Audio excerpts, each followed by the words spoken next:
옛날 어느 마을에 여인네들의 외로움을 달래주는 대근이라는 사내가 있었다. 그를 찾는 여인네들은 많았고 어느 날 한 여인이 그를 찾아왔다. 대근 씨 계시오? 저 안성댁이요. 오랜만에 왔소이다. 간만에 오셨구려. 어제 비도 오고 외로워서 이렇게 왔어. 어깨도 뭉치고 해서. 내 뭉친 것들 시원하게 풀어주고 달래주겠소이다. 자, 얼른 안으로 들어오시오. 그렇게 즐거운 한 시간이 지나고 정말 고맙소이다. 복 받으시오. 그럼 살펴가시오. 그리고 얼마 후 다른 여인이 찾아오는데 어이, 대근이 이놈아, 안에 있느냐? 안녕하신지요. 우리 대감이 한양으로 행차하여 내 한 걸음에 달려왔다. 대근이 내 놈 보고 싶어서 정말 혼났구나. 어서 들어오시지요. 그렇게 20분이 지난 후 그럼 살펴가시지요. 아니, 이놈아, 아까 안성댁은 1시간이나 달래주고 왜 나는 고작 20분으로 끝나느냐? 마님, 대근 씨와 대근 이놈이 어떻게 같은 사람이라 할 수가 있겠습니까? 말 한마디로 천냥 빚도 갚는다는 말도 있지 않습니까? 그렇게 마님은 크게 뉘우치고 부끄러움에 빨리 자리를 떴다. 그리고 얼마 후 대근이 나으리, 왜 저는 5분입니까? 5분도 길게 드린 것이오. 얼른 가시구려. 대근 장군님, 억울합니다. 어허, 얼른 돌아가라고 하지 않소. 대근 황제님, 가는 말이 고우면 오는 손길이 부드러워야지요. 거참 끈질기시네. 어서 가시오. 어서. 이런 연병알, 10분만 더 달래주라니까요. 내 오늘 갯돈 50냥 가기고 왔는데. 어허, 그럼 진작 말하지 그랬소. 어서 들어오시구려.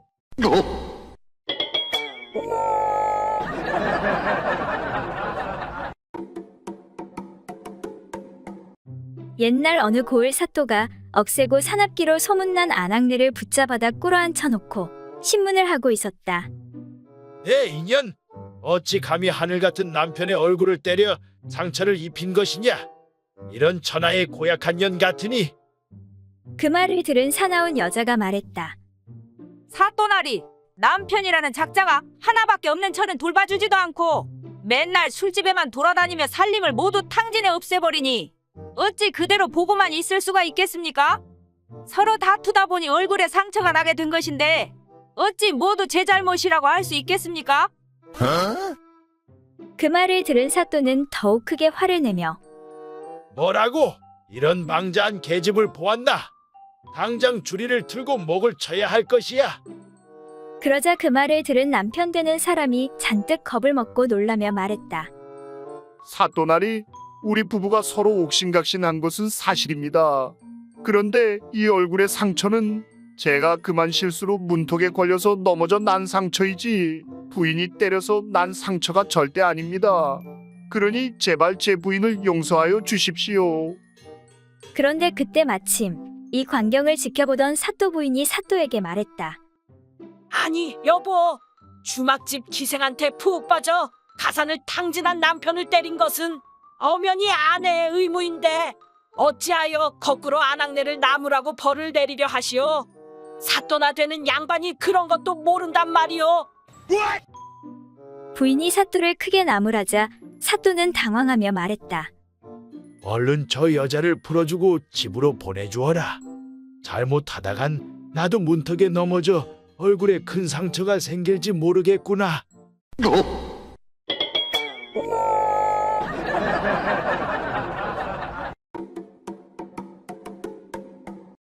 옛날 어떤 사람이 아내를 잃고 10년째 호라비로 지내다가 다시 새 장가를 들고 싶었다.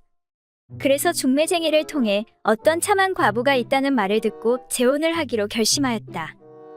처음부터 과부인지는 알고 재혼한 것이긴 하지만 혼례를 치른 다음 첫날 밤에 신부의 얼굴을 자세히 들여다보니 얼굴에 주름이 심한 것이었다. 신랑이 신부에게 물었다. 솔직히 말해보시오. 당신 올해 몇 살이오? 내 36이라고 들었는데 아무리 봐도 더 들은 것 같구려. 신부는 수줍은 듯 고개를 숙이며 말했다. 사실은 46입니다. 신랑은 눈살을 찌푸리며 아니, 그러면 어찌 36살이라고 했소? 그리고 방금 46이라고 했지만 내 눈은 못 속여. 아무래도 더 들어 보이니 진짜 나이를 말해보구려. 그 말을 들은 신부는 다시 말했다. 사실은 54입니다. 속여서 기분이 언짢으시겠지만 용서하십시오. 제가 나이는 조금 들었지만 요리도 잘하고 집안 살림이든 뭐든 다 잘합니다.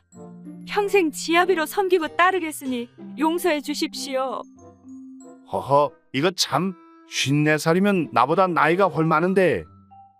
그런데 신랑은 신부의 나이가 그것보다 더 들은 것 같아 몇 번을 다시 물어보았으나 역시 똑같은 말만 되풀이할 뿐 더 이상 실토하지 않았다. 신랑은 도저히 믿어지지 않아 궁리 끝에 문득 좋은 생각이 떠올랐다. 신랑은 시치미를 뚝 떼고 벌떡 일어나더니 옷을 주워 입기 시작했다. 아니, 지금 나를 두고 어디로 가시려고요? 신부가 묻자 신랑이 말했다. 내가 깜빡 잊은 게 있는데 장독대에 가서 고추장독의 뚜껑을 단단히 덮고 와야겠어요. 그렇게 하지 않으면 쥐들이 고추장을 물어가 하나도 남지 않을 테니. 그 말을 들은 신부가 황당하다는 듯 말했다. 내 참 별 희한한 소리를 다 듣겠네. 내 나이 70이 넘도록 쥐가 고추장 물어간다는 말은 처음 듣는데.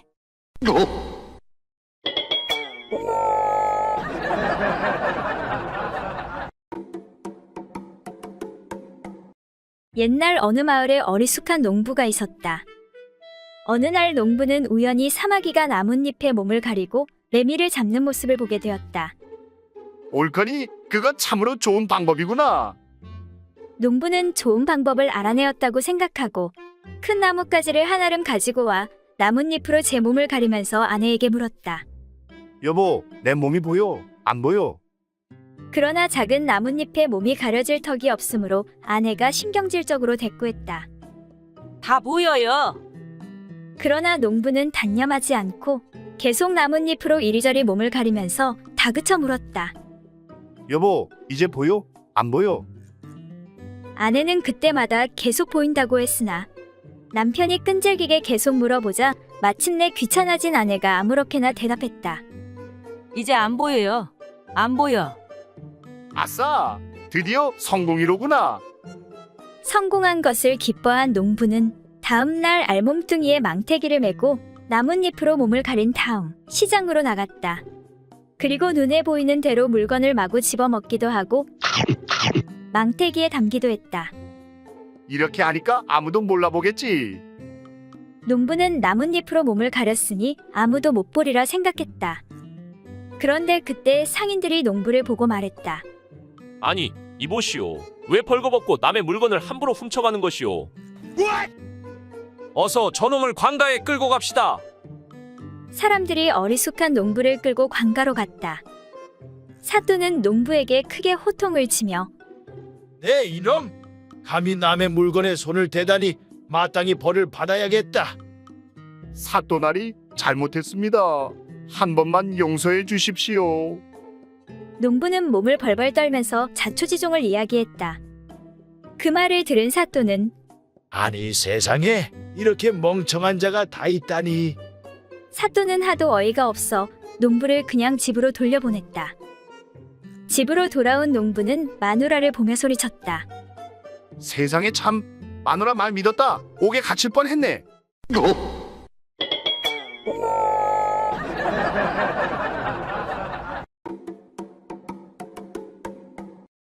옛날 어느 햇살 좋은 날 정자나무 밑에 가난한 세 친구가 모여 자신들의 기구한 팔자를 탓하며 각자의 소원이 무엇인지 서로 물었다.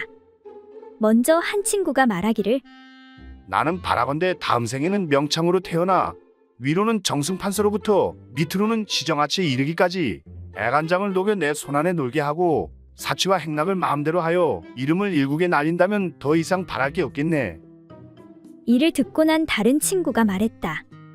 나는 후생에 바라기를 솔개가 되어 푸른 하늘을 높이 날며 사방을 유람하고 혹시 명가에 예쁜 여종이 고기 광주리를 이고 오는 것을 보면 가볍게 날아 내려가서는 그 고기를 가로채어 다시 높이 날고 싶소. 그러면 그 예쁜 여종이 크게 놀라 어머니를 부르다가 나를 우러러보면서 웃기도 하고 울기도 하는 것을 본다면 얼마나 통쾌하겠는가. 그러자 마지막 남은 사내가 말하였다. 나는 후생에 돼지 새끼가 되고자 한다네. 라고 하자 이 말에 두 사람이 궁금해하며 아니 도대체 무슨 그런 소원이 다 있는 것이오? 이건 정말 별다른 소원이오. 그 이유가 무엇인가? 하고 다른 친구가 묻자 그가 답하기를 돼지 새끼는 태어난 지 불과 6달이면 충분히 색을 알게 되기 때문에 그것이 나의 소원인 것이오. 난 그게 너무 부럽소. 난 이 나이 먹도록 장가를 못 가. 총각딱지를 못 대고 있으니 돼지로 태어나는 것이 소원이오. 만약 돼지로 태어나게 된다면 한평생 원 없이 할 수 있지 않겠소. 하고 말하니 함께 듣고 있던 친구들이 크게 웃으며 이에 한 사람이 말하길 그런데 이 친구야, 돼지의 육질은 생후 6달이 가장 좋으니 어쩌면 해보지도 못하고 삼겹살이 될지도 모르겠네.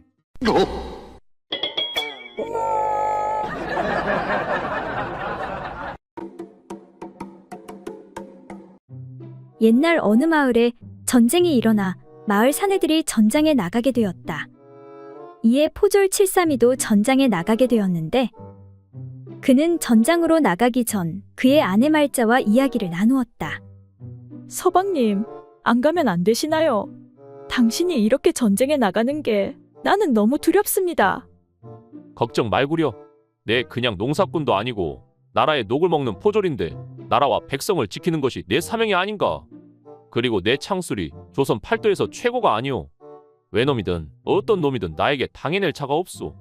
내 꼭 승리하고 올 테니 편안히 기다리시오. 알겠습니다, 서방님.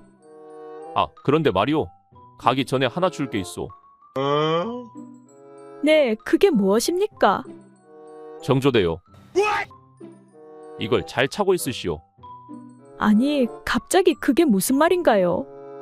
당신을 못 믿는 게 아니라 다른 사내들을 못 믿는 게요. 그리고 그럴 일은 절대 없겠지만 혹시 전쟁에서 지게 된다면 당신이 험한 일을 당할 수도 있고. 아, 그러시겠지요.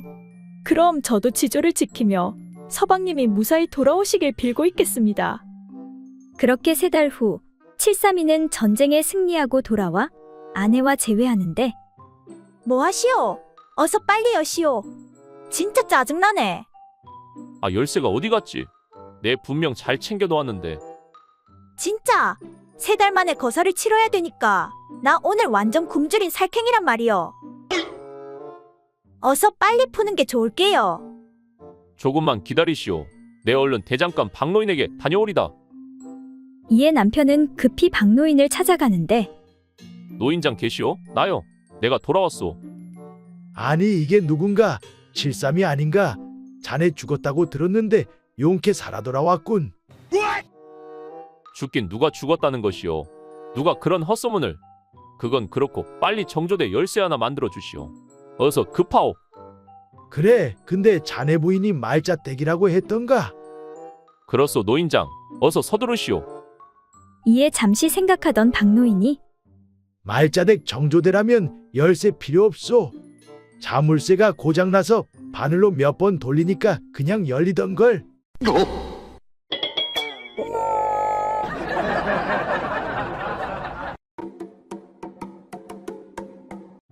옛날 어느 고을에 사는 홍식과 춘식이라는 두 젊은 선비가 함께 여행을 하고 있었다. 그러던 중 어느 한 마을에 다다르자 냇가에서 동네 젊은 처녀 하나가 빨래를 하고 있었다.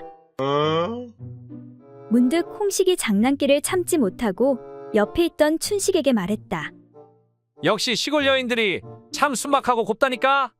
저 저고리 속 속살은 얼마나 고울꼬. 이복의 춘식이 자네가 가서 저기 빨래하는 저 처자의 가슴 좀 한번 보게 해주게. 만약 그렇게 해줄 수 있다면 내가 남은 경비와 밥값은 다 되겠네. 그러자 춘식이가 고개를 끄덕이며 흔쾌히 대답했다. 좋네. 그거야 별로 어렵지 않은 일이지. 그렇게 두 사람은 빨래를 하고 있는 처녀에게 다가갔다. 그리고는 춘식이가 말했다. 이보시오. 빨래하는 낭자. 네, 왜 그러시오?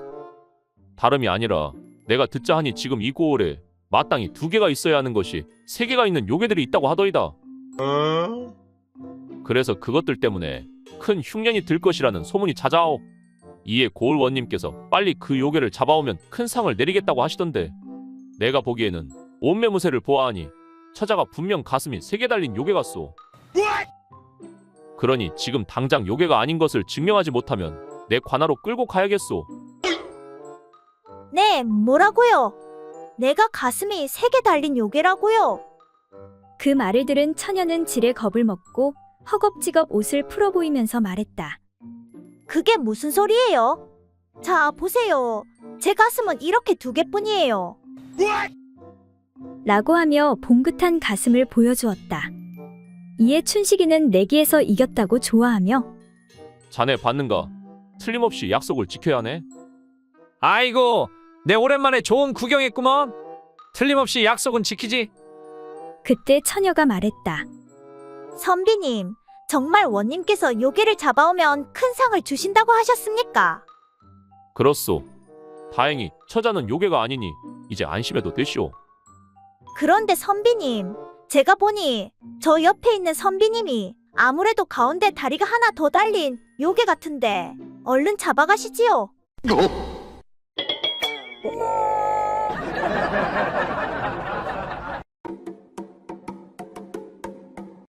옛날 어느 고을에 어떤 총각이 이웃에 사는 여인을 사모하였다. 그런데 그 여인도 은근히 바라고 있던 터라 어느 날 남편이 멀리 나가게 된 틈을 타서 2 사람은 몰래 그 짓을 하고 말았다. 그러나 여인은 그 자취가 탈로 날까봐 두려워 광가에다가 총각이 자신을 덮쳐 욕을 보였다고 고소하였다. 이에 사또가 그 여인에게 물었다. 총각이 비록 범하려 하였다곤 하지만 너는 어찌하여 이에 순순히 따랐는고? 하고 사또가 묻자 그 여인이 답하길.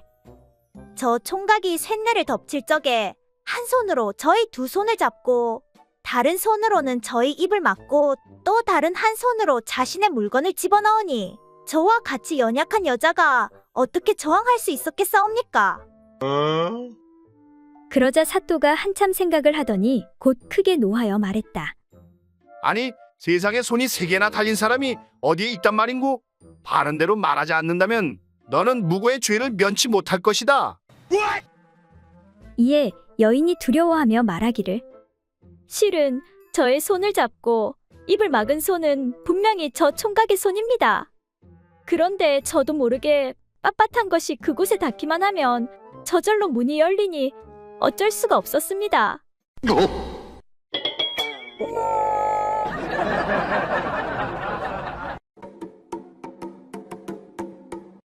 옛날 아주 더운 어느 여름날 옷을 벗고 낮잠을 자고 있는 아버지의 그것을 딸아이가 보고 말았다. 궁금한 딸아이가 어머니에게 어머니, 저한테는 없는 아버지한테 달려있는 저것이 뭐예요? 하고 묻자 난감한 어머니가 얼떨결에 대답하기를. 저것은 그러니까 저것은 말이지 창자라는 거다. 창자. 그 뒤로 10수년이 지난 후 딸은 몰락한 가난한 양반집으로 시집을 가게 되었다. 그리고 시집간 지 1년이 지난 어느 날 딸이 수척해진 얼굴로 친정에 찾아왔다. 어머니는 반갑기도 하고 걱정도 되어 딸에게 물었다. 그래, 시가떼기 가난한 살림이라 여러 가지 어려운 게 많지? 하며 걱정하며 물었다. 그러자 딸이 대답하길. 어머니, 걱정하지 마세요.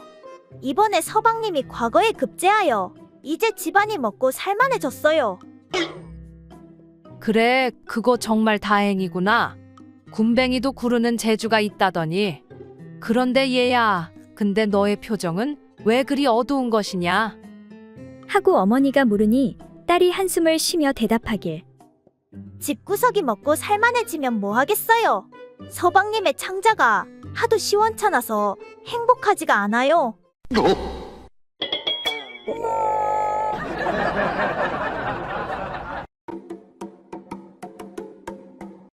옛날 어느 고을에 결혼한 지 얼마 안 된 부부종이 있었다.